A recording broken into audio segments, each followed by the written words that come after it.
Hey yo, who would have guessed it, brother? Miss Marvel premiere was absolutely a banger. And now I got questions like, will there be an Inhuman connection with the bracelet? Why does the first ever Avenger Con look like a small town county fair?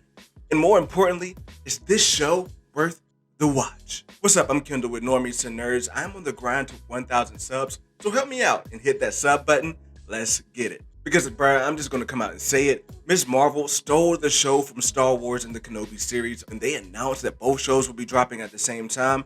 Nobody, and I mean nobody, thought Miss Marvel had a chance, but she came through. But, bruh, how did this series sneak up on Kenobi like that? Two words: connective tissue. Like from the beginning of the show, in the opening scene, which was brilliant by the way, we see the connection that Kamala has to the MCU and her current place in the world by summing up the story and reasons why she loves Captain Marvel, and it also using Ant-Man to explain how people know what happened during the events of Endgame. It is a great reminder to say, ayo haters, this is still the MCU. I mean, this is something they did for Hawkeye as well, opening the show with Kate Bishop, seeing Clint do his thing during the Battle of New York.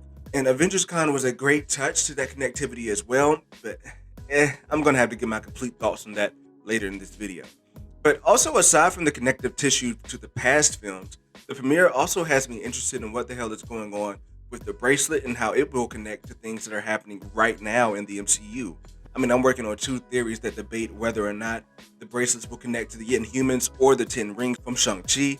Either way, that adds to the fun of watching this series to wait and find out what's really happening with that bracelet. I mean, my strongest belief right now is that they can still make that bracelet connect to Terrigen Mist and the Inhumans, but you're going to have to subscribe to the channel to see our next video on that topic. All of that ties into my next point, and being that, bruh, they really just simply put in the work in this episode. Like, there's so many aspects of the show that could have been simplified, and quite frankly, things like this have been simplified in other Disney Plus shows. But I think everyone can feel the thoughtfulness that they really put into every element of this episode, from all of the characters to the daydreaming graphics. Like, it's clear they care about nailing this character down. I mean, scenes like the opener, to the way that she explained how they would break out to go to Avengers Con, even to the way they were coming up with cosplay ideas. All just examples of how much thought they put into how they can make the dialogue pop in the show. And I think that really helped out with pacing a lot as well, which has been a reoccurring critique for Marvel shows. I mean, to think about pacing, bro, we didn't get a single fight in this episode. And to be honest, I barely noticed and really didn't even care, bruh. But that love and care was missing from Avengers Con. Like, where was it, bruh? Like, dog, the way they talked about Avenger Con in the show, and honestly, even in real life, the kind of lead up to the show of how they were talking about Avengers Con, I was thinking that they were about to pull up to something that's like the Stark Expo that we've seen in the past. Instead, it looks like they're just attending a nerdy themed prom, which honestly, though, that's not that bad. But damn, I wouldn't have called that a con. I mean, for real, like, it didn't even have to be that grand scale. It didn't even have to look like the Stark Expo. However, they could have just at least rented out a convention center and decked it out or something. Anything but this, because it is so confined and looks so small in scale. So, I'm going to say it right now to Kevin Feige. Yo, if this is what AvengerCon in real life is finna be like, bruh, just keep that in the show. Because I'll be damned if I pay con prices to attend a nerdy county fair. But on a serious note, like, that is really the only kind of negative thing I have to say about the show. Because honestly, I'm not even hung up on the fact that they changed their powers a bit, because it really just honestly looks a lot better than what we see in the comics and what we've seen in animated shows.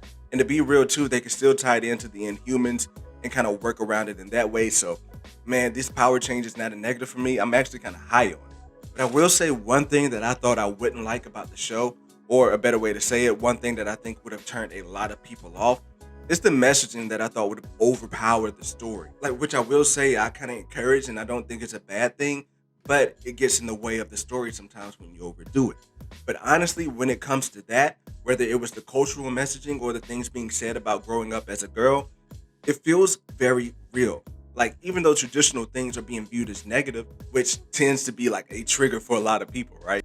It hasn't really felt that heavy in the show, and the reception online seems to agree with that statement for the most part. Maybe it doesn't offend a lot of your typical anti-SJW people, because this time the negative stereotype is coming from a Middle Eastern woman rather than a white man. But look, I ain't gonna take it there. That's a conversation for a live stream. But as for where the show is headed, That's a bit sketchy. I mean, the leaks seem to be all over the place. But just a quick rundown on what I'm looking forward to the most. First thing is the possible connection to the Inhumans. I'm really a believer that they're changing up the MCU Inhuman story to be vastly different from the X-Men. So I'm looking to see if this will be the kickoff to that.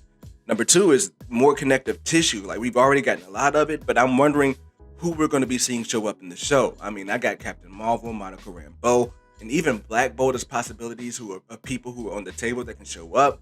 So I'm just excited to see that actually happen because I think they're going to take it there. And lastly, I cannot wait to see more of her powers on display. Like, I haven't seen powers look this cool in a long time in the MCU, and I'd love to see them be used in the fight soon, very, very soon.